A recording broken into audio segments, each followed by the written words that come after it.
Hey guys, welcome to the Awakening Report. I'm your host, Doug Hamp. It's another great day. You know why it's good? Because God is on the throne. Hey, it doesn't matter what's happening in politics, God is on the throne. It doesn't matter what is happening in medicine or war, or you take your pick your topic. God is on the throne. Don't forget that. All right. And here's some other good news. We know that Satan wants to mess up this world, but guess what? God is on the throne. And he will never forsake us. He'll never leave us. He loves us and he cares about us. And today we're going to talk about Nephilim and the Genesis 6 conspiracy. I've got Gary Wayne waiting in the wings, and we're going to have a great discussion. We are going to take your questions as well. So make sure to put them in the chat. People say, how do I put in questions? Look, you've got to log into your YouTube account.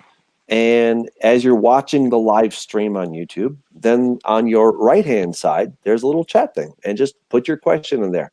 I ask that you put a Q in front of it. It helps me to see it better instead of sometimes people just ramble. So put a Q in front of it. I know you're asking a question, and we will do our best to get to that. So without further ado, I bring you Gary Wayne. Gary, it's great to have you back on the show.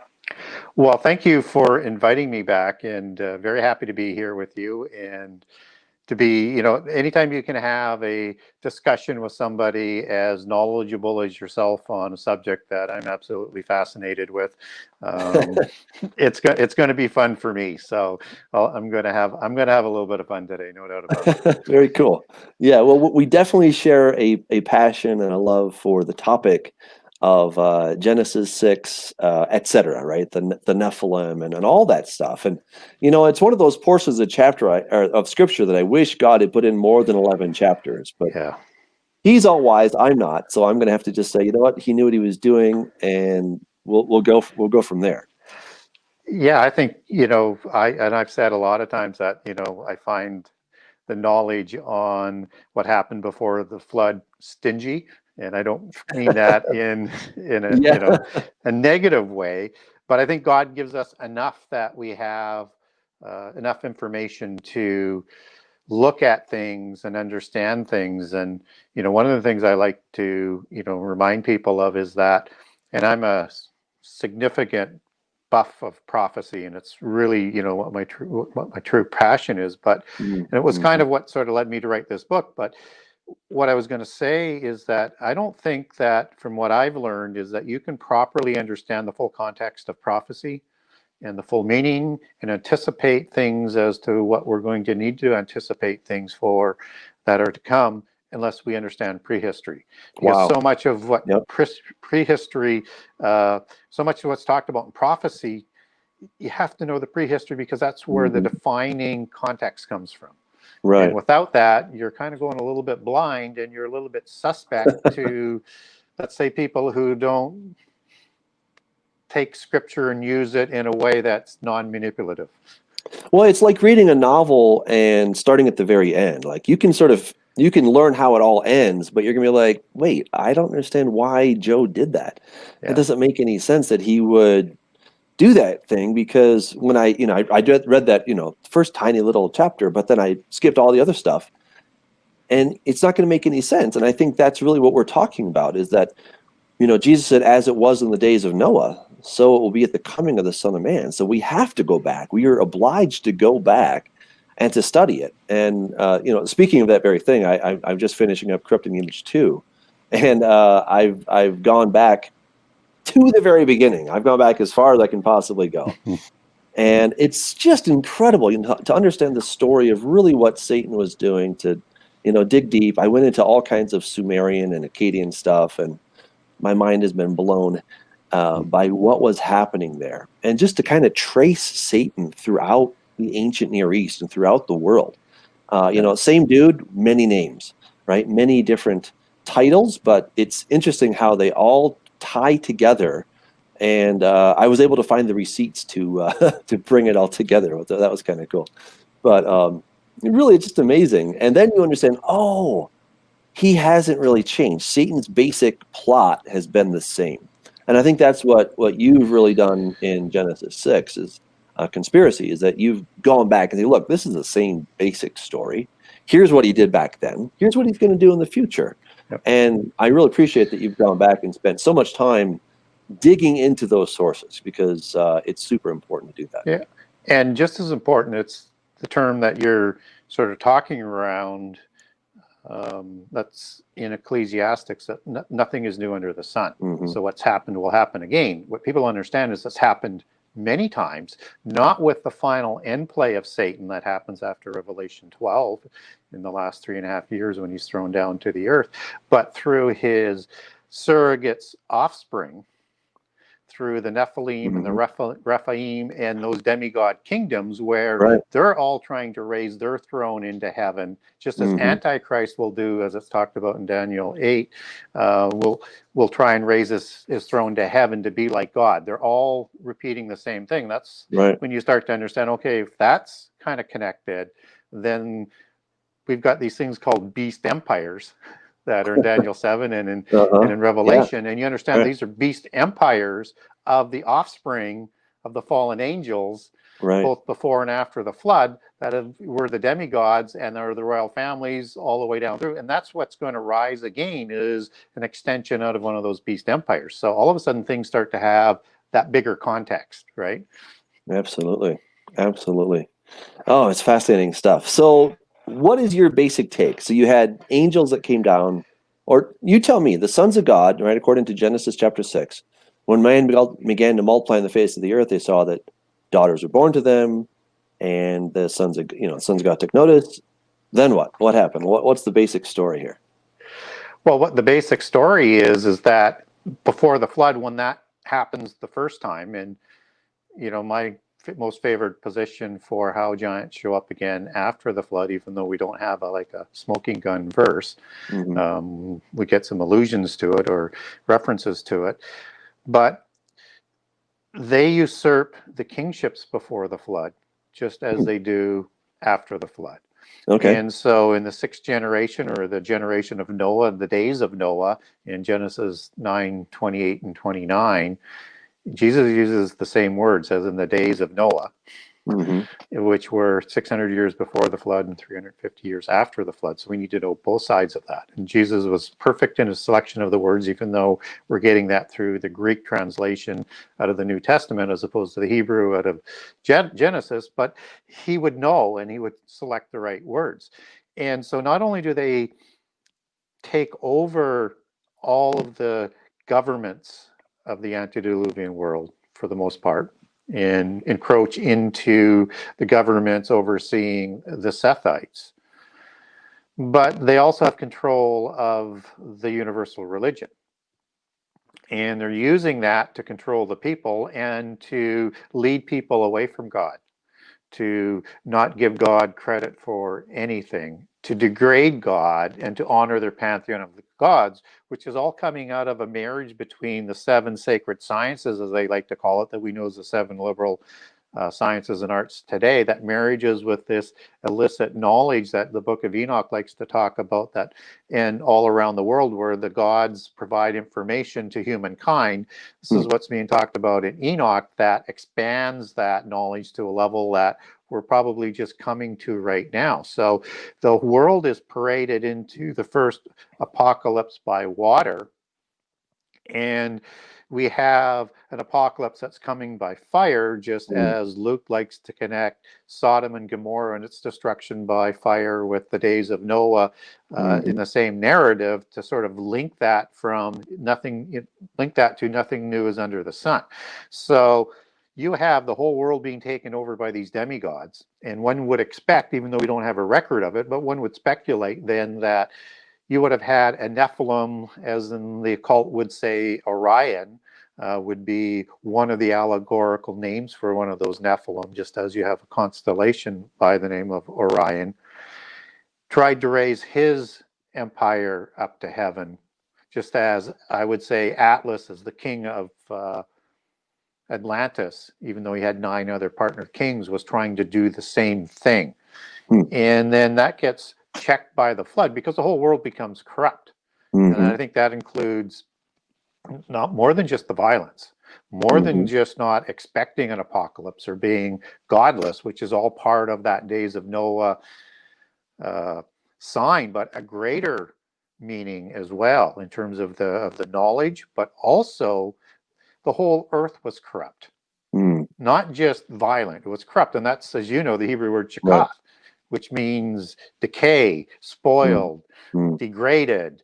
And I think the whole world, in terms of the plant genomes and the DNA in most of the animals, were all corrupted, either through sexual copulations or DNA manipulation, and probably a combination of both. And that's why God called all of the animals to the ark. And a lot of people ask me, well, how do I get there that God called them? Because it's written in most versions, including the King James Version, that it has Noah did as was commanded him. But he and him, when the animals are called, are inserted by the translators. There's no Hebrew word for that. And I think the term is God called them. And that's how he knew which ones were not affected, that would repopulate the earth in the representative species that they required. And so that's why you have, well, I mean, it says in Genesis 7 that God brought the animals. I mean, it is, yeah. You know, so I mean, God brought them. You know, so yeah.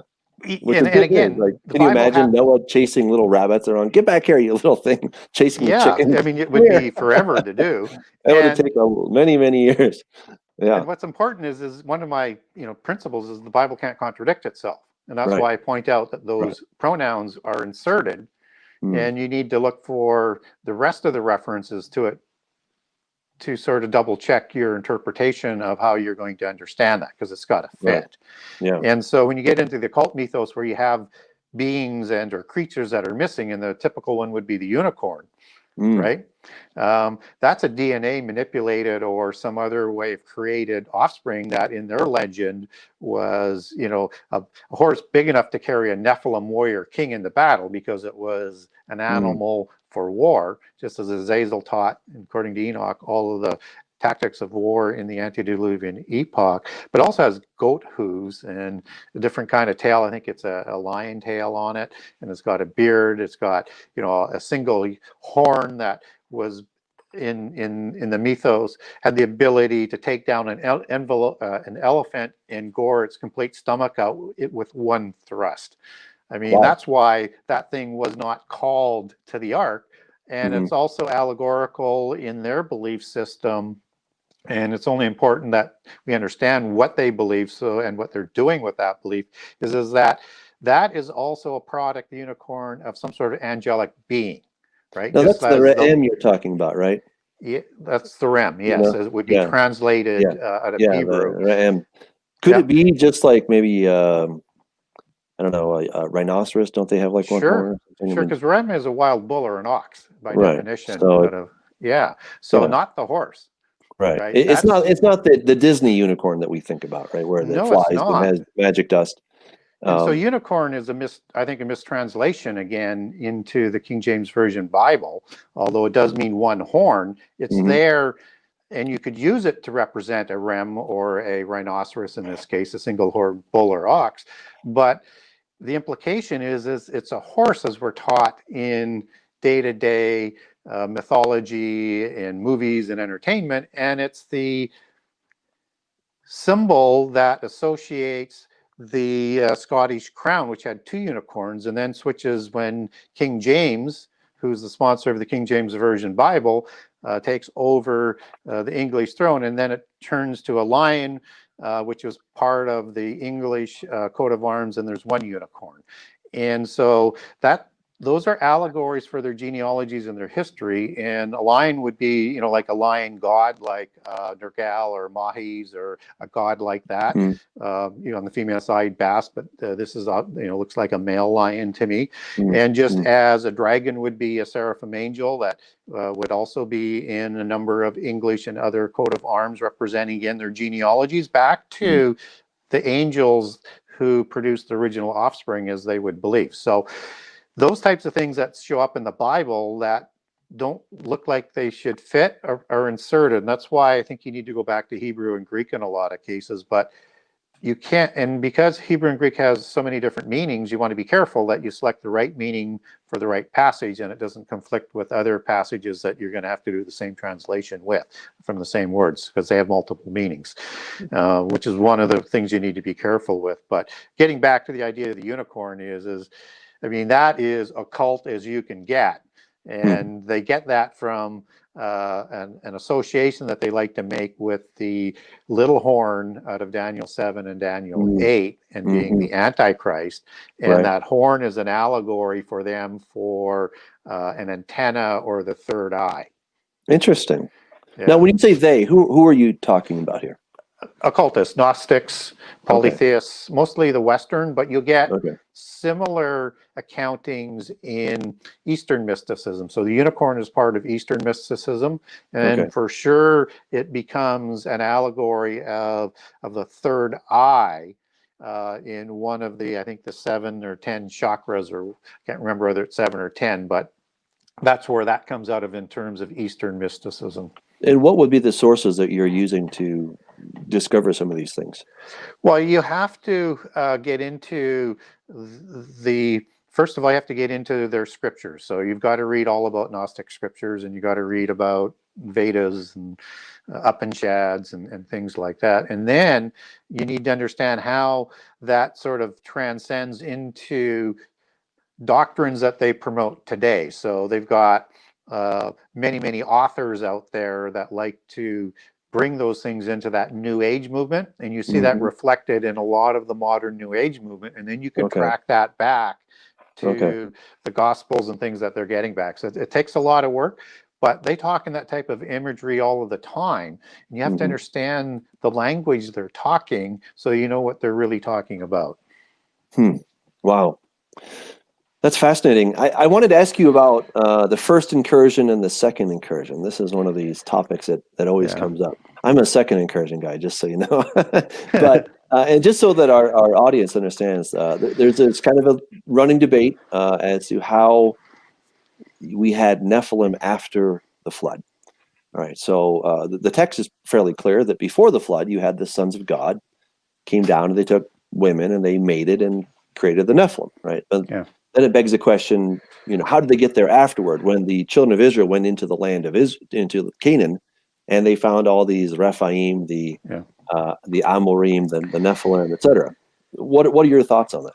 Well, the first place where I kind of start on that is right in Genesis, 6:4, when the sons of God went to the daughters of women and then did again afterwards, right? So we don't know when afterwards occurs. I think it's probably both before the flood and then again after the flood. So I think you have several creations of different kinds of Nephilim before the flood, and magically they show up after the flood. So you're left with, somehow on the ark, and there's a number of different buckets within that, and so, or they survived either on another ark, like in the Epic of Gilgamesh and Upnapishtim and or Zayat-Zudra, depending on which translation that you're reading from. And those are all Nephilim because they're 2/3 God and 1/3 human, the whole family is. So it's either a parallel story from a polytheist side, or it is a manufactured mythology based on Genesis. I'll let people decide what they want on that. So somehow on the ark, or with angels' help, so in the earth, off the earth, a whole bunch of things within that bucket. But the one that fits best with me, which fits best with Scripture, is in a second incursion, except that Genesis 6:4 doesn't really give us all of what we need. But the first clue starts to point towards the reference to Nephil, and Nephilim is the male plural of Nephil, which is a tribe of giants, and you get that in Numbers 13:33. So you got Nephilim or giants in Genesis 6, and then 2 times for giants in Numbers 13:33. And the Anakim are the children of the giants, the sons of the giants, which are the Nephilim, and that's part of the exaggerated report. Okay, so that's important to understand, because they're trying to scare the Israelites, but in the original details of the report, you get Sheshai, Talmai, and Ahiman as the 3 kings of the Anakim. And then you have the people that are taller, which are the hybrids, or the offspring of giants with human females afterwards, which aren't quite as tall as the Rephaim kings. Now, when you And say the what's original, important- where are you getting this? What's your source for this? for the names of these kings that you just listed. Well, Numbers 13:33. Numbers 13, not 33, but you go a little bit further back in the detail. Okay. And then you look at Deuteronomy 1. Okay. And that's 40 years later. And after Israel has been in the desert for 40 years, Moses is reciting what happened at that time. And he's basically saying that, you know, the three kings are there, or the Anakim are there. There's people taller and mightier than them. Those are the Amalekites, the Canaanites, the Jebusites, and basically the non-patriarchal families in Genesis 10. And that the story is correct. So then you have to look at that reference to the giants with the Anakim as the Nephilim as being something to scare people. So Anakim in Deuteronomy 32, or not 32, in Deuteronomy 2, goes back to, as a description a couple of times, that the Anakim were giants, and giants is the word Rapha, and again, I am for the male plural, just as the Emin are and the Zamzuzim. And so you have these Rephaim tribes with different vernacular names that the Anakim are, and you have sort of a conflict if you don't sort of wrestle that with Numbers 13:33 with that exaggerated report. I think what's going on there is that the spies who don't want to go in and take on these giants and the hybrid giants are just trying to scare people of Israel. So they're using Nephilim from before the flood, which testifies to the veracity of the giants before the flood. But these are Rephaim after the flood. We don't get Nephilim used after the flood at all, except for those two cases. So who are the Rephaim? I got you. And Rephaim isn't mentioned in Genesis 6.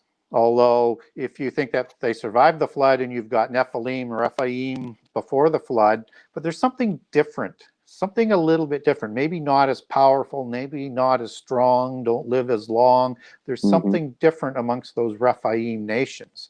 And so that's when I started to think about, okay, so how does that then connect with what we understand in the Sodom narrative, which is, again, used over and over and over as reference for allegory throughout prophecy. And you have these two men who are angels after they've left Abraham, and they're going to Sodom and Gomorrah where Lot is. And the people there understand that these are angels, even though they look like men, and they want to have sex with them. They want to know them. And that makes sense if you understand that they understood that giants were created from the offspring of angels. So they would have either were wanting to have homosexual sex, or they were going to expect them to change their gender with a changeling capability to have sex. But clearly they understood you could have sex with angels.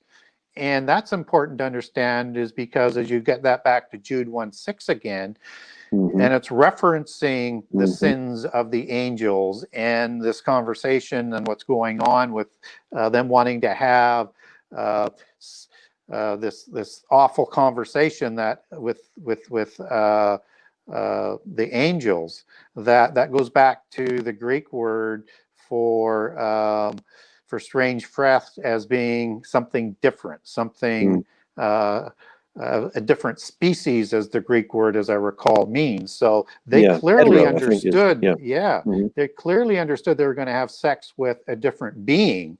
And probably because Sodom and Gomorrah is part of the Canaanite kingdoms that would have had a Rephaim king with them, just as in Genesis 14 you have the war of the giants, the Mesopotamian giants coming into the Middle East giants, that those five kings are listed amongst the giants that are in this giant war, as with many of the other giant nations. So I know that's a kind of a long answer, but everything just sort of keeps pointing to a second incursion. And it doesn't contradict anything with the Bible. let me ask you this: do you feel that Nimrod is a key, because it says that he became a gibor, and as you know, Yes. in the Greek, it says that he became a gigas, right? So he became a giant.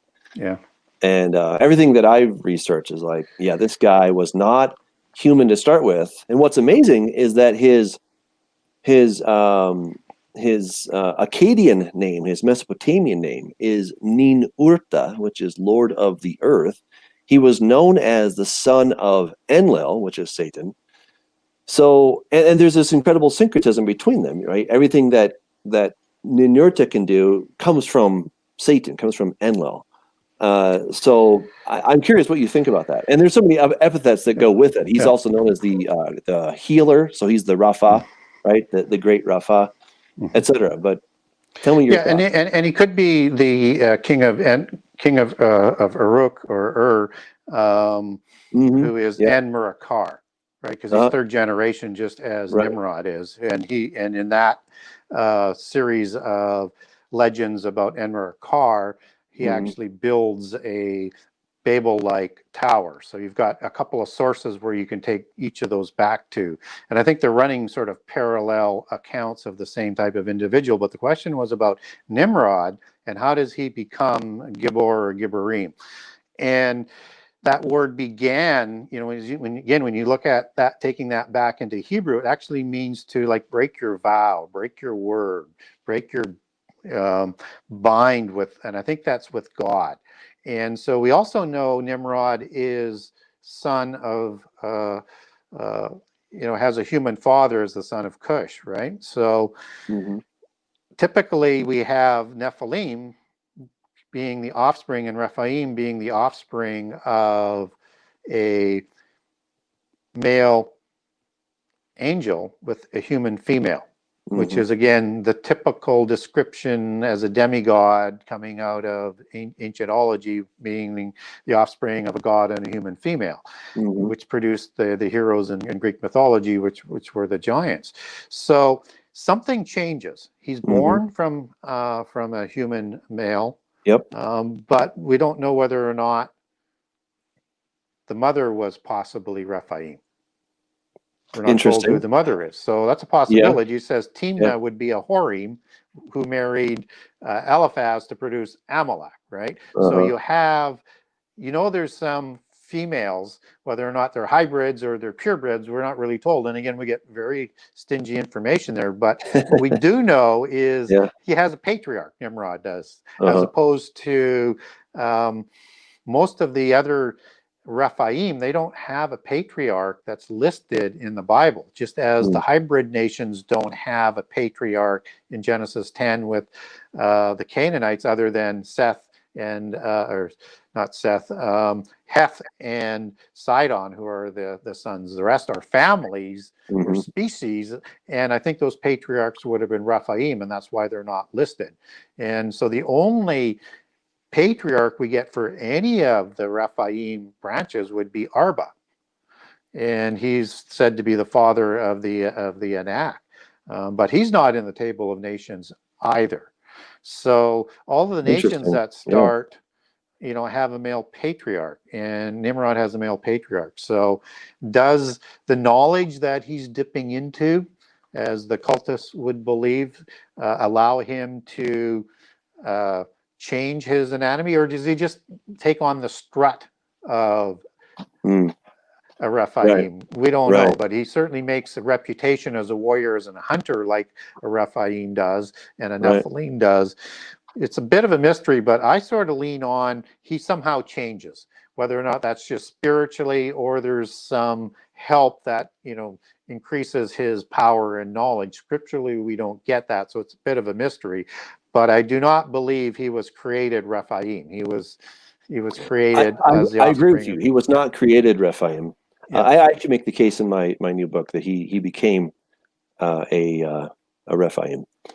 And there's lots of little details that go into that conclusion, but it's just amazing. It's fascinating stuff. In fact, something that blew my mind, about a year ago, there was a guy named Chris out of Reno, Nevada, that was a bone marrow transplant. a recipient. Okay, and he got this bone marrow from a donor from Germany, who, well, they checked Chris's DNA. It's about 3 months later, and they discovered that in his sperm, it was no longer his DNA. It was actually that of his donor. So, I find that it's just astounding that this guy's DNA could change. I mean, Chris is still Chris, but if he were to sire children at this point, they would not be his. That's really crazy. And what's interesting, and for context only, because again, we don't get scripture on this, the occultists, and particularly the Gnostics and the Masonic societies, have a history of all of this, and it includes Babel and their story in the legend of the Tower of Babel and the legend of Nimrod and several other of their Polychronicon myths that are part of their history. They believe that Hermes finds what is known in their legends as the pillars of Lamech and the pillars of Enoch, probably the pillars of Lamech because they were around later from the lineage of Cain at the time of the flood. And on those pillars was the location of this knowledge base that was developed before the flood, and the location of that knowledge. And understand that the knowledge is based in that gnosis cult, that knowledge cult, which is the mystical religions, which I believe was Enochian mysticism. And he finds those pillars under the pyramids in Egypt and takes that back to Nimrod and partners with Nimrod. So he provides that antediluvian religion to Nimrod and provides the knowledge. So if we're wondering how he would have the ability to manipulate his DNA, that's either going to come from the angels or from this additional knowledge, or both. And I think all of that has to do with the transformation of Nimrod, because he's also going to be intermarrying going forward in their belief systems with the Rephaim kings. And, some of the kings that are listed in Genesis 14 coming out of the east. And that's going to be sort of that union of scioning of that human blood with the Rephaim blood that's going to pollinate a lot of the dynasties around the world. It's interesting that those kings in Genesis chapter 14 are generally known as Amorites, right? We know that they're broken down into Zamzumim, etc. But the big term is Amorite, which, looking at Sumerian, in the Akkadian Amuru, it means Westerner. But the god of the Amorites, it's crazy. His name was Martu, okay? Martu, right? And those, of course, are the same letters as Nimrod, same letters as Ninurta, same letters as Marduk. I mean, you keep seeing this MRD equivalency. You keep seeing this throughout the literature. And what's even more mind-blowing is that the Sumerian logogram, the symbol that wasn't usually pronounced, but it was written for Martu, was exactly the same as Enlil. So we start seeing this equivalency between these different gods, and I really believe that the origin of the Amorites probably came from Nimrod, which came from Satan. But there's amazing stuff there. There's certainly something going back and forth, just as you get Baal and Hadu and Hadad all being the same sort of god that's moving around that area. But Amorites, scripturally, are one of those families in Genesis 10 from the Canaanites. So, and also typically the understanding in terms, it doesn't mean that there wasn't a tribe of Amorim, right? Doesn't mean that. But the hybrids that we know who don't have a patriarch, which was likely a Rephaim patriarch, and who knows, it may have been the a Rephaim or the Amorim, and we don't get anything in the scripture about it, but they would have had to have a patriarch, is my point. And typically it's the Rephaim that are the kings over the Canaanite tribes and the family of the tribes. So an example of that would be King Og, who's the last of the Rephaim. Probably the original Rephaim created after the flood, because there's obviously, after he's killed, there's more Rephaim in the Middle East, and Goliath is called a giant, which goes back to Rapha as well. So one presumes that that's the same sort of generation after generation of these beings. And Sihon and Og were the king of the Amorites. right? So typically that's what was going on is the kings. So you would also then transpose that as another example and marry it up with, Sheshai, Ahi, and Ahiman and Talmai that we were talking about earlier, that they would have been kings over those nations because they were Anakim, which are Rephaim. Fantastic. We've got a ton of questions from people, so we better get to those or we're going to run out of time. Are you good with questions? Are we? I love questions. All right, fantastic. All right, this is coming to us from Keith Davis. If Yah destroyed his ridiculously amazing creation of his own image to clean the gene pool of Nephilim DNA, why could we ever believe he allowed it to happen again? Stumped here. What are your thoughts? Well, that's the amazing thing, and Doug and I were talking about how good God is, and he's on the throne, and that's important to understand that he loves us so much that he allows free choice, and there's a time of free choice, and so when you understand that there's a book of life that was created before creation. And those are the names that are in the book that are going to be going to be raised in the future time into eternity and immortality, that those names need to be fulfilled. And so there's a time period to let that play out. And there's also a resolution to the angelic rebellion, which everything is tied into, just as these giants are created as part and an extension of the rebellion, and to assure humankind isn't going to be raised up like angels after the resurrection, which they didn't anticipate, as Corinthian talks about, otherwise they wouldn't have crucified him. They were trying to destroy humankind, and since the resurrection, trying to destroy as many as they can because they know they're going to the lake of fire. So what happens is that angels, even though they were created immortal, they still had a choice to accept God or not. And many chose not to. And humankind was created to, in part, to resolve this scenario with the angelic beings who had immortality first, and they had all the intimate knowledge you can imagine of God, but still rebelled. We don't get very much knowledge, but we're required to choose on a little bit of knowledge and on faith in God and in Jesus, so that we would be raised into eternity and adopted by Jesus. So what's going on here to bring this full circle is that free choice was allowed to play during the angelic rebellion. Free choice was allowed to play out after or before the flood, and free choice, even with angels who weren't in the abyss for the crimes, was allowed to play out after the flood. And this is allowed until the end of the end time, so that all the numbers of the Gentiles can be fulfilled, all the names of the book of life can be fulfilled, and he's allowing us to choose all the way through, choose God or not, and to create as many beings as possible, but he can't force us to choose. And that's why he allows the free choice to play out, but he's greater than free choice. He knows the beginning from the end.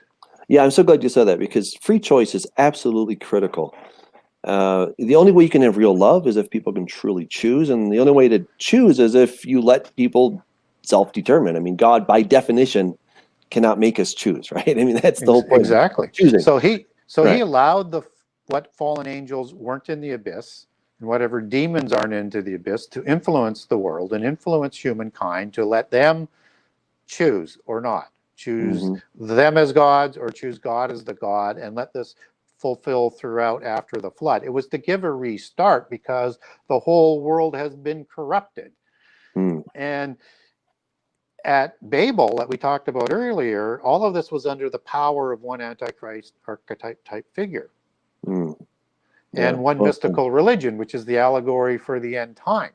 And that it was going to very quickly become what happened before the flood. And this is within 100 years of the flood, after the flood. So the languages and the peoples are created, the people dispersed, and they're not able to communicate. And that's only coming back with technology, where we're starting to speak one language, so to speak, and we'll be one people under one Antichrist true figure and one mystical universal religion.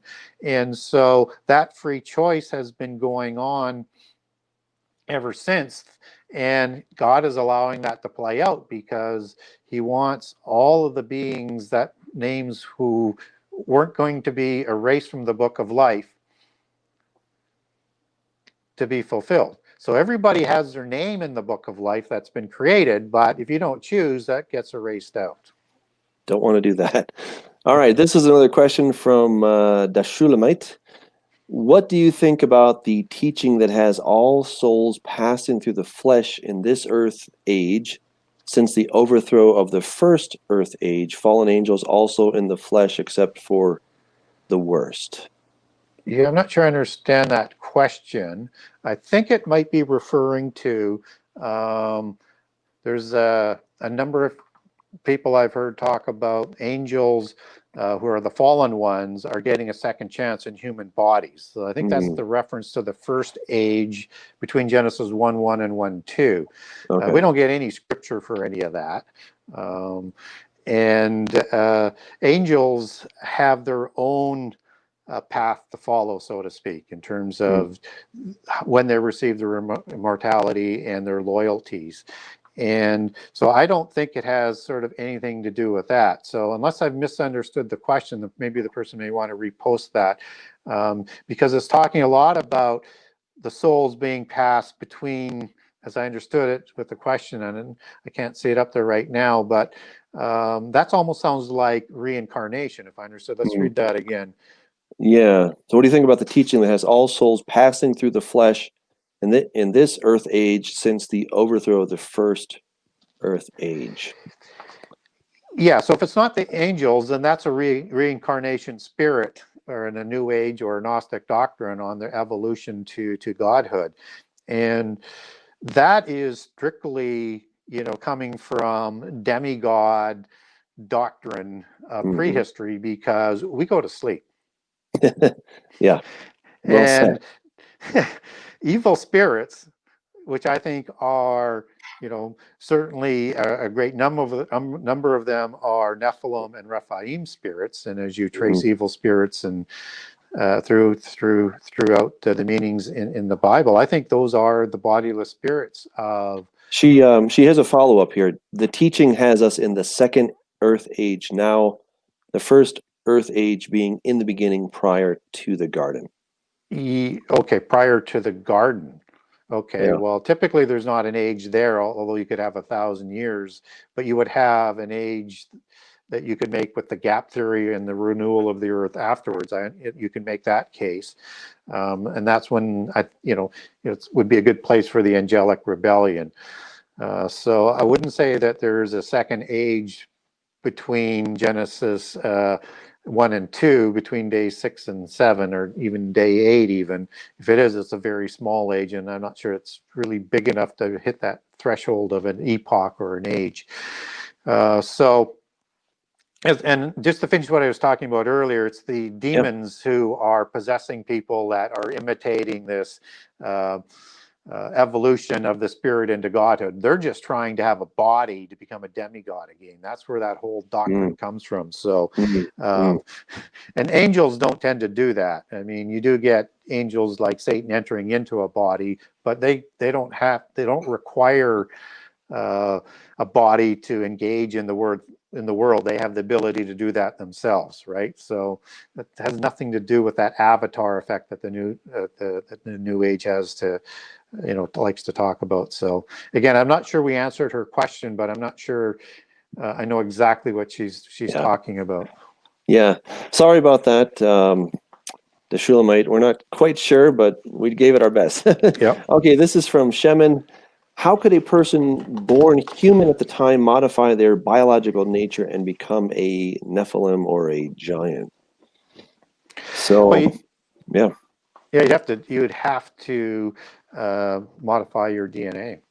Yeah, right? absolutely. You'd have to have something Yeah. with the genes, which is the gene of Isis that they like to take their belief system back to, which is the spark of the divine or the 1,000 points of light that comes out in occult imagery, and or would manufacture that Rh negative blood, because Rh negative is missing the antigen, so it's not really inserted. So if that is the bloodline, Yeah, and one of the I think rails have it, then it would be a right. gene that would be required to manufacture that, and that's what would have to be inserted.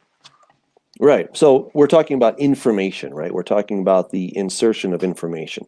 Yes. How that information gets inserted is a tough question.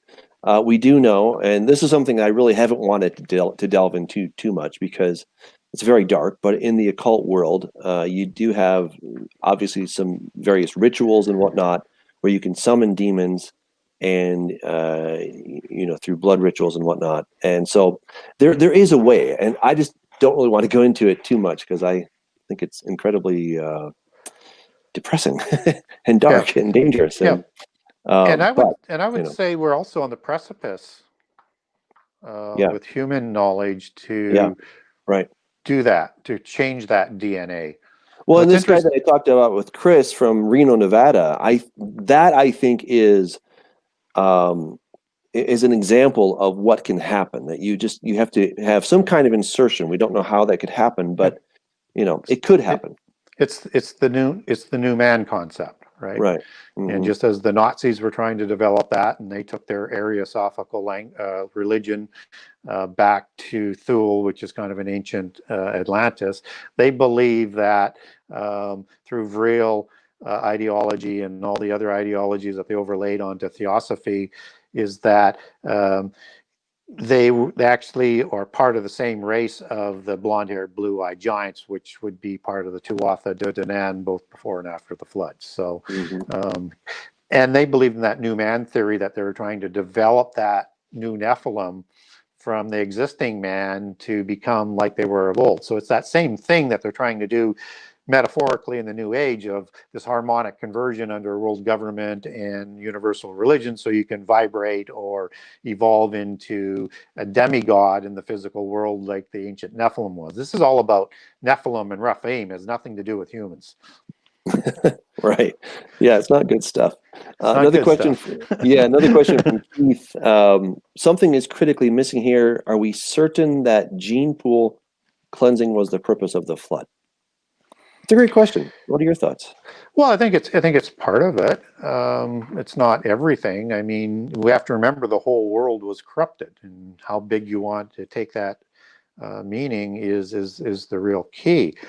But it was certainly part of that, as with a restart, to again allow this to play out again. And what it does in the process of this free choice and replay out is it totally convicts the angelic realm for the crimes they've committed through humanity or against humanity. And I think that's why in the future time we're going to be judging angels. Fascinating stuff here. Yeah, fascinating. I'm just looking for that next question. Maybe this is kind of out there, but some people are suggesting that the vaccine that could be coming for COVID, or whatever you want to call it, that it's related to the mark of the beast or something like that. Do you have any thoughts on that? You don't have to if you don't want to, but if you have any perspective, I think it'd be great to hear it. Well, I mean, biblically, what we do know is it's related to part of the birth pangs, in terms of, if we're in the end time, and this is the fig tree generation, and I do think we are in the fig tree generation, whether or not that's 120 years, as Genesis 6:3 sort of identifies, or in the Psalms of 7 years. We don't know exactly how long it is. So for sure, it would have to do with the pestilences that are going to be sort of increasing, and likely increasing with intensity, as you understand the birth pang sort of allegory that it's listed in. That's also part of famine and earthquakes, wars, and rumors of war, which is also the same disasters that are in the seal openings and in the trumpet blasts. So you have this increasing intensity of these things getting stronger, and probably more often, or shorter between. So we do know that. What we also know is that the coronavirus is unique in terms of how it targets things and how many different organs that it targets. And we'll see what happens, whether or not it's natural or it's been modified, got out of control, or it was targeted at the population. What it does do is open up avenues and doors that weren't there before, or would have taken much longer to open up. So now you have an ability to distribute vaccines in a way that people are going to be rushing to do. And if there's more pandemics, even more so, and they're going to want to be more efficient in that distribution of those vaccines down the road. And as they marry that up with AI, and other technology, they're going to want to be banking all of your knowledge to give you the best health. And so in return for that, I think this all leads into that beast system, which becomes an implant in either your forehead or in your right hand. And it's interesting that the unicorn has that antenna, as the third eye in the occult allegory. I don't know whether there's any connections there or not, but it's an interesting thought. Certainly they might believe that. But you have this merging of technology with catastrophes, which always is going to be part of, or I probably overstated that, which is part of what we think is going to happen for, the last, couple of decades in the end time, and certainly as you get into the mark of the beast. So I think it introduces the ability to ultimately put in the mark of the beast, but I don't think a virus is the beast, because you have to ask for the mark of the beast, or you can refuse it.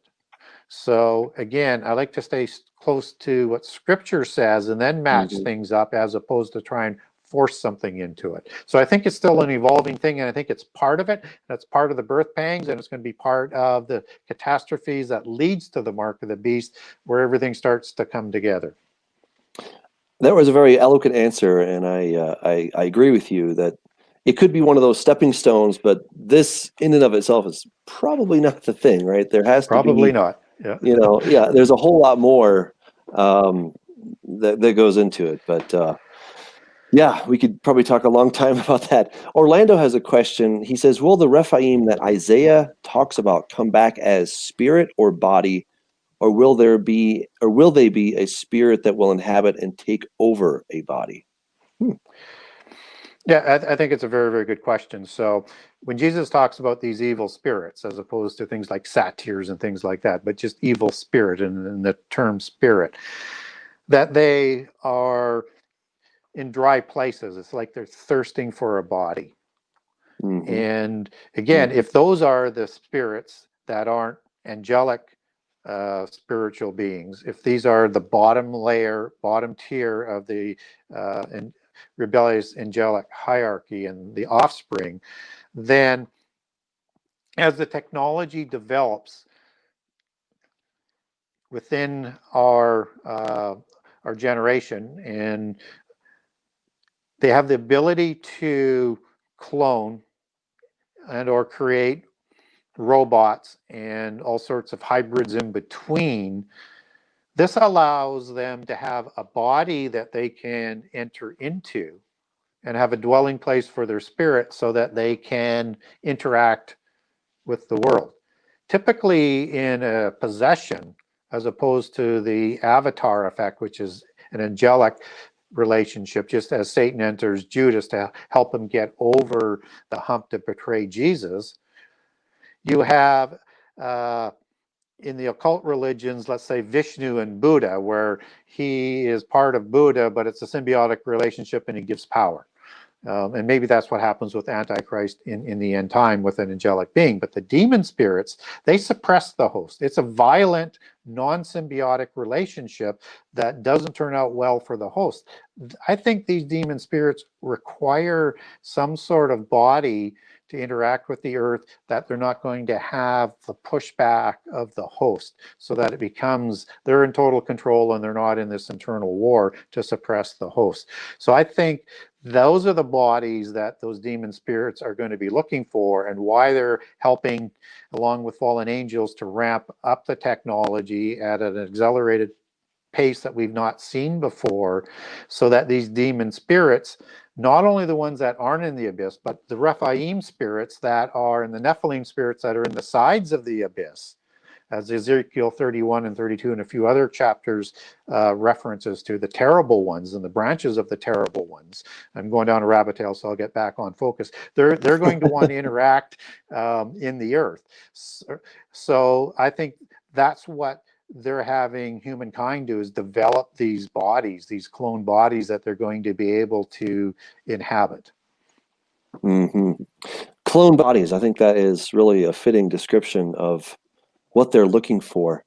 I would agree. I see a little different nuance between angels and demons, but Yep. That can wait. So it's always a fun discussion. Always a fun discussion.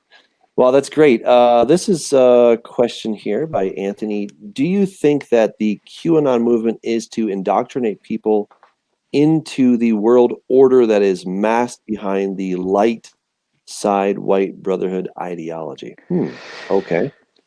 Well, I would say the first thing is that everybody wants to be very, very careful of all of these different types of organizations that are working in the shadows and in secrecy. That is like a cabal, or that's like a secret society, and those are typically not Christian. I understand when you understand polytheist religion, it's a dualist religion. And that's where you have a couple different levels of it, but the overarching one is you have perpetual war going on between the forces of good, the forces of evil, and nobody ever wins, as opposed to monotheism, where we know who wins and who are the evil ones. But lower down, you have black magic and white magic. You have white witches, you have black witches, you have good Nephilim like Hercules, and you have bad Nephilim. And so you have that sort of lower level of dualism that's being applied there, as as well as you understand how they think.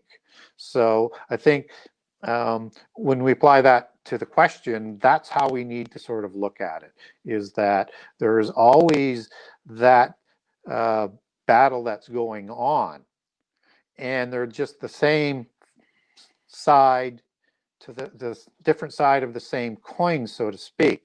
So that if you have polytheist forces that are saying they're good and they're fighting these ones that they say are evil, but they're all directionally trying to bring about world government and the universal religion, and they still worship the pantheon of gods, they're still both evil. And so we want to be careful of that. We don't get sucked into that just because one side is opposing the other side. On the spurious forces side, it's all about power, and there can only be one ruling dynastic family that's going to have Antichrist as that king in that dynasty that wins out. It's like the Highlander series. There can only be one. That's right. So they're going to bash each other for control. So we have to be very, very careful and analyze what they say and what they do. And when I look at this QAnon, they seem to be just moving the world directionally for world government and universal religion, just with different leaders. Wow, that's powerful. I think this really touches on the Hegelian dialectic, right? That we have the thesis, the antithesis, and then we have the synthesis. And this is where I think as believers, as followers of Christ, we want to be very, very careful that we don't start rooting, totally for one side or the other. It's not that they're all equal, but we just need to be very careful because, like you said, they're two sides of the same coin. And our side might look better than the other side, but they're both the same coin, and it really can be very distracting if we are not careful. Yeah, and we get locked into media brainwashing. So we have to be very, very careful. You know, you look at Putin, for example, and it's not that he's against the New World Order. He just wants a bigger role in it. He just wants to be the king. He wants, yeah. You know, president of China, same thing. Yeah. And if you look at what President Trump does, and I know he's been very good for Christians, but again, I always try and look at the direction, and I hold my decisions based on what I see. Is he's not necessarily against the New World Order. He just wants a bigger role for America. Well said. And if you look at some of the things that he's doing and how he's moving along the Middle East peace process, I mean, significant different approach. But between that, as you start to set up the alliances for some of the end time battles, that's required. And the recognition of Jerusalem is a requisite as well. So you see that sort of directionally moving, and he's still doing deals. He was doing deals with the world. So again, I like a lot of things President Trump has done, but I still have to look at what direction are they moving. Are they moving towards Babel or away from Babel? Wow. I like the way you think. It's really great. It's refreshing. You don't find that very often, but I appreciate your scholarship. I really do. I think we cannot, understate. We cannot overstate this, right? That we really have to be very, very careful and circumspect. Especially as teachers of the Bible, we're going to get judged harshly by what we say, and so we have to go back. What do the sources say? Right, that is always the question. What do the sources say? And I appreciate that you've done your homework. So that's fantastic. Well, I think we have to be fair arbitrators, and I look at myself more of a researcher, and I like to make sure that I analyze things from a contrarian perspective, and I want to verify it, and I want to be as objective as I can, and I scrutinize the Bible in the same way, and I find it very consistent, like perfectly consistent. And then I look at what's going on in the world today, and I say, okay, we know what the end is supposed to look like. We don't know all of the steps to get there and all the different things, but what's moving us in that direction? Yep. Well said. This is from Kevin Rice, Sr. Could the deadly wound be a system of government? Could it be to a system of government? Well, I certainly think it leads to a different system in government. It leads to the transition from the 10 king end time empire that's dominated by the universal religion. And those 10 kings are going to hand their power over to Antichrist, as Revelation 17 says, and they destroy the universal religion. So you have that transition. And I think that mortal wound is part of his credentials as falsifying himself as the Messiah, just as he's going to need a counterfeit for everything. So that's like a counterfeit resurrection that would go with a counterfeit Armageddon, counterfeit miracles, so on and so forth, because they don't create anything new. They create only counterfeits, just like, and I think we started the show off with this, is that there's nothing new under the sun. And Satan in Isaiah 14 wanted to raise his throne into heaven and be like God. Didn't say he was going to defeat God. He said he wanted to be like God and have his own realm like God. So he was, as I extrapolate on that, and this is my speculation, is he was trying to create another realm for where the fallen angels would live and whatever type of creatures they wanted to create thereafter. And so we have to remember he's basically accomplished that, right? I mean, yes, he got earth, and then God took heaven, right? But Satan took earth. We know that Jesus came to purchase it back, and he did that. But Satan was rather successful for thousands of years, and Jesus is going to come and give him the boot one of these days. They got a lease for a certain period. Right. Exactly. I use the same idea. And if you look at that movie Doctor Strange, and they like to put their belief systems in their entertainment and their literature, but it Right. really sort of represents it, so that all of these forces that are using all of these Eastern religions and all of this magic and power, they are trying to create a zone, an earth zone, that is separate from this evil God that controls the whole universe, which is their view of the God of the Bible. That's what they're trying to win. That's what they're going to try and sell people in the end time, that you can fight against God. You can't destroy them because they're in perpetual conflict, but we're equal to them, and we can win our freedom if you join us, and we can have our own Earth and maybe some other planets and live away from God. That's what they're going to be selling. So I don't think the wound is a change of government. I think it is part of the credential and falsifications of the ascending and rising Antichrist, who takes power shortly thereafter and crowns himself king in the temple. Wow. All I can say is wow to that. That's awesome stuff. I think you said it really well, that, you know, Satan is going to, and has already been operating on this idea of dualism, that he is equal to the God of Abraham, Isaac, and Jacob, right? That's what he wants people to believe. And if you can believe that, right, then you're like, look, you know, I'm not the only guy around, all right? I'm powerful, but there's another one who's just like me, but he's not as nice as me, you know? So hang out with me, take my plan, and we'll defeat him together, or at least keep him at bay. Right? We can do that. Because all he's going to do is oppress you in slavery and no knowledge, and we'll give you all of this freedoms and stuff like that. And so to make that also plausible, they have to accelerate our technology and our knowledge so that we can create weapons and fight alongside of them and buy into the delusion that we can win if we want to rebel with them to win that battle and win that realm. And so that technology has to accelerate to do that. And that's when all of a sudden you start looking at Revelation 9 and say, those creatures that are described in that 200 million man war, which I think will be the counterfeit Armageddon, that Antichrist takes credit for winning. I think that's the same battle as Joel 1 and 2, and 3 and 4 are the Armageddon battle.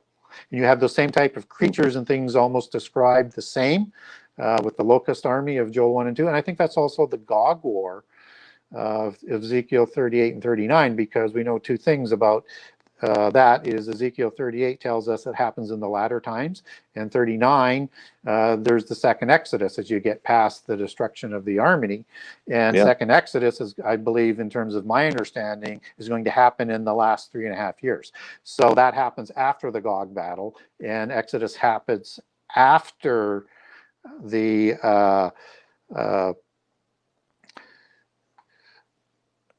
I lost my train of thought. The Exodus happens after the Gog battle, and Antichrist is crowned after the Gog war. So I think that will happen in chronology of Revelation 9, happening just before the close of the first 3.5 years. Interesting. Did you know that the creature, those 200 million that have come out, are the exact representation of the god Nergal? I actually talk about this in my new book, and I actually have pictures to go with it, because there was a Kuduru stone that was found in the 1200s, and it has the exact depiction of those 200 million that come out. It's the god Nergal. It freaked me out. I'm like, you've got to be kidding. I've looked at pictures of imageries of Nergal. I've not seen all of that combination. I'd love to see a picture on that, because that would make some sense, because he would be one of those gods that would have come out of the abyss. Yeah. But of course, Nergal is just Ninurta, right? He's the god of death. It's just Satan in another variation, in my opinion. Think of it, and also think of it this way, as to one of the reasons why he would be coming out of the abyss. So Nergal is a lion god. A lion, yes. Yes. And eagle. Yeah. Yes. And you have these warrior Nephilim type creatures, or Rephaim type creatures, called the lion men of Moab and Gad, which goes back to, Ariel, which is basically, lion of God, Ariel, but they do have one in the occult side that would be a lion god or a lion angel. So one wonders whether or not that might be some of the creatures and some of the Nephilim that he might have been part of his offspring. So anyways, just sort of, again, down a little bit different of a rabbit trail, but it's definitely a chimeric creature. Yeah, definitely a chimera creature. Yeah. And a lot of these creatures that are described in the Joel 1 and 2 and Revelation 9, they could also be DNA modified weapons of war, Possibly. combination of Possibly. technology Yeah. and biology and creatures to create the ideal weapons of war like the unicorn was. Mm-hmm. Yeah, that would be a very formidable weapon. You would not want to mess with Yeah. that. Yeah. Well, this question is from Gary Allen. What makes us think that as Christians we will even qualify for the mark of the beast? Surely we will only qualify for beheading. um, that's an excellent question. Actually, is will it even be offered to Christians? Hmm. Well, depending on how you understand chronology for the last 7 years, I mean, I look at that word affliction that Matthew likes to talk about, which is Greek. And I'll probably butcher the word, but Philippies. And that's the word that's used for affliction or tribulation. And you get this tribulation that is going on in the first 3.5 years. And you even have the Holy Spirit, as the Luke and Mark versions and the Holy Ghost versions offer the wisdom and the testimony that we're going to stand up for if we're still alive for that first tribulation, before Antichrist even comes to power. And so Christians are going to be enemies of the state, whether or not it's in that first 3.5 years, which also likely, which why I say whether or not, it likely also begins before the last 7 years, because you get this interesting little verse in Revelation 2 where you have 10 days of tribulation. And I wonder whether or not that's during the rise of Babylon and this empire where Christians are going through tribulation as well. So we're going to be enemies of the state if we're still here. Interesting. I hope we're not, but I think we are. Yeah. So if I could, I would just offer a little thought on that.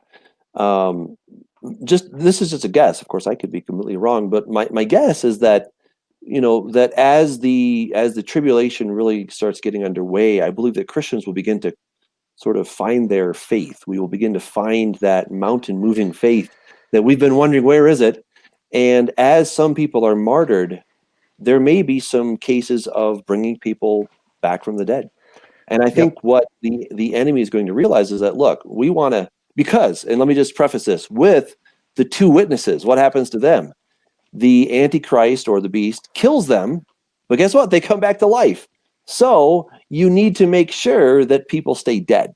Yeah. And the best way to make sure they stay dead is to take their head off. Certainly was with giants. Right, exactly. You want to make sure that they're dead completely, and if they don't have a head, that it's pretty hard to come back. That's just my guess, but I think that could be something.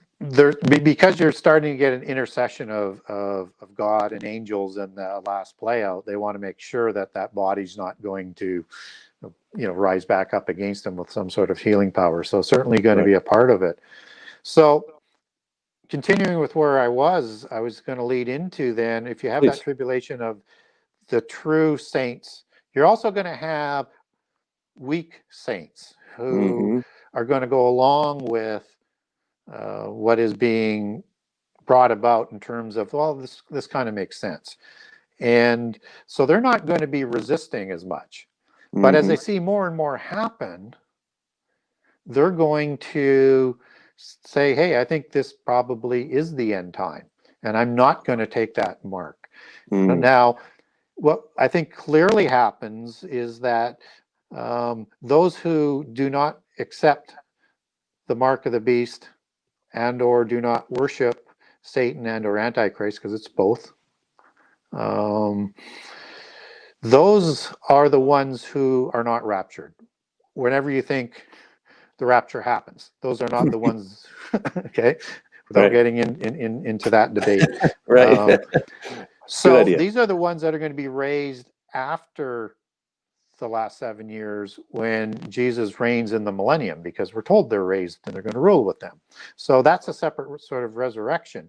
So there's a lot that are going to be starting to gain their faith and a renewed faith through fire, through the age of fire and are going to make their stand at that point in time. So I think that's kind of sort of the sort of distinction there, and not to be confused with Ezekiel 37. That's a separate resurrection in my understanding, and that's got to do with the second Exodus, and that is a resurrection preparing for Exodus of all of Israel to all come under the judge. Because you have to remember, when the sign comes, they're going to remember, the people of Judah are going to remember the one that they pierced. So they're going to become followers of Jesus and are going to be accepted. And you're going to have lost Israel being awakened, who are also going to be exited with Judah around the world, and to meet up with those who flew Judea at the time of the abomination. That's who's going to be exited to be brought together and join that stick together. And I think to resolve that whole aspect, that resurrection of all of Israel, which are the dry bones, is that separate judgment that's going on for Israel, so that the bride can be completed with the church and the saints for the supper of the Lamb in Revelation 19. Awesome. This is a question from Jimmy. He asked, what is the point of the recent UFO disclosures? Preparation, brainwashing. Okay. And it's all sort of part of that deception. So whoever the aliens are, they're not what we're being told. And they're not coming from probably other universes, or not universes, galaxies would be a better way of stating that. Probably from another dimension, just as the abyss is probably in another dimension, just as heaven is in another dimension. There's different dimensions. And I think they're coming through those portal accesses that the occult likes to talk about. And so a lot of the alien mythos has them coming through the water or through different portals. And I think that's how they're sort of transitioning, maybe, that word travelers that comes out of Ezekiel 39. I'm trying to think of the Hebrew word. Is it a bar? I think it's a bar, which means a crossing over, just as the Rephaim did in the Ugaritic text. I think that's going to be part of it. But who are the aliens is the real thing. And I think there's a combination. I think there's a combination of angels being deceiving people as being aliens. I think you have some of these other creations that they would have created, because you have, I think, a larger Nephilim concept. So whether or not it's then just creating the Nephilim, you have all of these creatures like the elves and things like that, and the little people. And the elementals has 4 groups of little people, that has one that's in the gnome category that looks identical to the gray aliens, and these are little fairies that come through portals, fairy mounds, dolmens, in their flying machines, and they kidnap people for a fortnight. They do experimental things on them, and then they return them. And the descriptions are identical to the gray aliens. And then you have salamanders, which are the 4th group, which is kind of distinct from the first 3, but they're the reptilians, just as the Nephilim have this reptilian connection. So I think you're going to see these manufactured violations against creation by the fallen angels representing these different species, so that they can sell this delusion that you're part of this galactic table of rebels fighting for their freedom, just as you see in Star Wars. Well said. Well said. I was just trying to get through some of the questions. There's a lot of interesting comments. It looks like we can't get through them all. Well, I'm hoping we're saying a few controversial things that's raising some. Oh, yes, of course. Yes, absolutely. There's definitely some different perspectives out there. Well, this has been absolutely fascinating, and I'd love to have you back. I think there's just so much that we can talk about, and it was really just a pleasure to have you on the show. We went a little over, but I wanted to get through as many questions as we could. And thank you. Again, thank you for your research. Thank you for your very cautioned, scholarly approach. Sadly, I think that has been lost in our day. I think we kind of go for sound bites. We go for whatever our side is chanting, and we keep, increasing the volume on that. But we have to go back and look at the facts. And here's the bottom line. None of us knows absolutely. We can amass our data. We can put together the research and make, our case. but we just have to walk humbly. And I really appreciate that and all that you've done. Well, I think we have to be respectful of other points of view. As you said, as human beings, we don't know, we don't have all the answers. We're all searching and trying to make sense of that. So we're not always going to agree 100% on everything. Right. And I also think we have to do, because we're talking about areas that are not necessarily the norms in terms of a lot of things that we talk about. So I think we have to be careful when we do this, so that we're trying to base it on measuring everything against what Scripture says, and that everything that we're saying we can back up in Scripture, and it has that consistency, because again, the Bible doesn't contradict itself. So you have to be able to put those things together, and when you start doing that, you start to open doors to understanding prophecy and Scripture in ways that maybe you weren't open to before. But caution and respect and critically analyzing all aspects of what you're researching or talking about, I think is very, very, very important, because we want to get it right. We don't want to be these and I don't want to use the term false prophet, because I'm not a prophet, I'm a researcher. But I don't want to mislead people, right? And so I want to give them things that they can look at, or if they want more information on, because they say, well, I'm not sure how you got there, you get a hold of me, I'll send you a document on it. Yeah, you well can follow said. Step-by-step Scripture on that in terms of how I got there. Yeah, something happened to your microphone. I'm not sure what happened. We got one last question. This is from Jimmy V. He says, what is the secret that Masons feel that they found? So what is the secret that they are sort of keeping on? We know that it's a secret society and there's things that they won't share, but do you have a sense of what is the big secret that they're holding on to? Well, their secret isn't what everybody knows, that they believe that, Satan, or as they like to call him, Lucifer, as being the equal to God. I mean, that's sort of well known.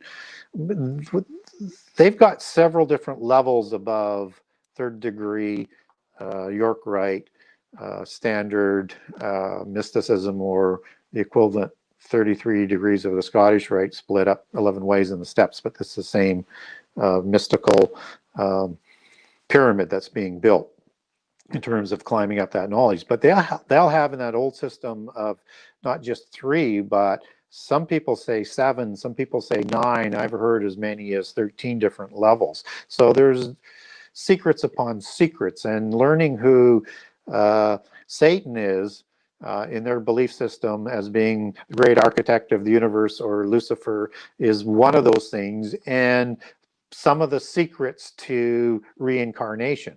You have to understand that that is only for those that have a spark of the divine that we talked about earlier. Those who have that gene of the Isis and the bloodlines, that they have the knowledge that they'll be able to, in their belief system, evolve into godhood. But that godhood is always in the physical universe. It's never in the spiritual realm, because they don't have power over that. So it's about creating new demigods, the new Nephilim, because those were the gods of the physical world as the offspring and the representatives of the fallen angels. And so that's the secrets that they're saying, is how do we get there, and how do we just not fall asleep? How do we become like our demigod ancestors, where our spirits are still roaming, that we have the ability to take another body and continue in this physical world? Those are the secrets that they're trying to convey for immortality in the physical world. Wow. Okay, that was amazing. Because I mean, that's totally my conclusion when it comes to the mark of the beast, is that people are going to take this because they want to become a god. It's not so they can scan out faster when they go to Walmart. It's not so who even goes to Walmart? You buy stuff online and it's shipped to your door. So you don't need an RFID chip here just to scan out 2 seconds faster. You need the real motivation is to become a god. So I completely agree. I love your answer. And their 2 pillars are to become a god, right, that you have to have, are immortality and knowledge. So the mark of the beast is going to have to offer that godhood. That's going to offer extended life, and that's why it's going to be delivered through the healthcare system, as we talked about a little bit earlier, just as the Davos meetings talked about 3 years ago, that it's going to be the AI developed through the implants of the healthcare, because people will want better healthcare, vaccines, whatever, and longer lives. And then that as being part of that development and evolution in with emerging technologies like AI, so that they're going to have access to this bank of knowledge, which is part of what they're also looking for in CERN, which is, again, coming out of the Upanishads. And to understand quantum mechanics, they say, the scientists do, you got to understand the Upanishads, because that's where you get the total understanding. And that's the Atma particle, or the Atman particle. That is this particle that is invisible, but it sort of avatars with the a standard particle, and then with quantum entanglement sends all of that knowledge around the universe. That's what they're trying to tap into. Wow, the Atman. ATHMA and HTHMAN. It's spelled both ways. Okay. I've dabbled, a fair amount in quantum physics, and so that's very very interesting. That's the particle they're looking for. Wow. Interesting stuff. Well, thank you again. It was truly a pleasure. Where can people find your stuff? Where can they find your book? So the best way to find my book and to get a hold of me is at one location. It's the my website, which is the Genesis6conspiracy.com. That's Genesis 6 with the number 6conspiracy.com. And on that website, you'll get a generous excerpt of all 98 chapters. And so you'll get a good feel for whether or not the book's for you or not. If you wanted a signed copy, you can get that through the website. And just click on buy now and buy from author. Or you can click over, once you're on that buy page, to Amazon.com, BarnesandNoble.com, Amazon.ca, or over to the Kindle version. So that's the easiest way to get access to the book. It is available elsewhere because it's distributed by Bookmasters. So if you wanted to support your local bookstore, they can order it in for you, because it may not be on the smaller store shelves. Or you can go to other online bookstores and they've got it as well. On my website, you can also contact the author, which is me, and that email is basically the Genesis6conspiracy at gmail.com, and that's the address that's attached to the website when you contact me. And if you want to ask me a question, or if you'd like to get a document on any of the stuff that I've been talking about today, because I think I got a document on pretty much everything that we've talked about today, just request it by subject, because I make this offer on pretty much every show I have, and I have a lot of documents. So, and I'll forget which documents I offered on any particular show. You can also get a hold of me on Facebook under Gary Wayne, or through Messenger and contact me. And if you ask a question or ask for a document, I will get back to you, and or on Twitter at GaryWayne63, at GaryWayne63. Very cool. Thank you again, Gary. And everyone out there, God bless you. Stay in the Word. God's Word is the most important. Know that better than anything. Then you can start to get into these other exciting topics, but know the Word. Exactly. All right. Take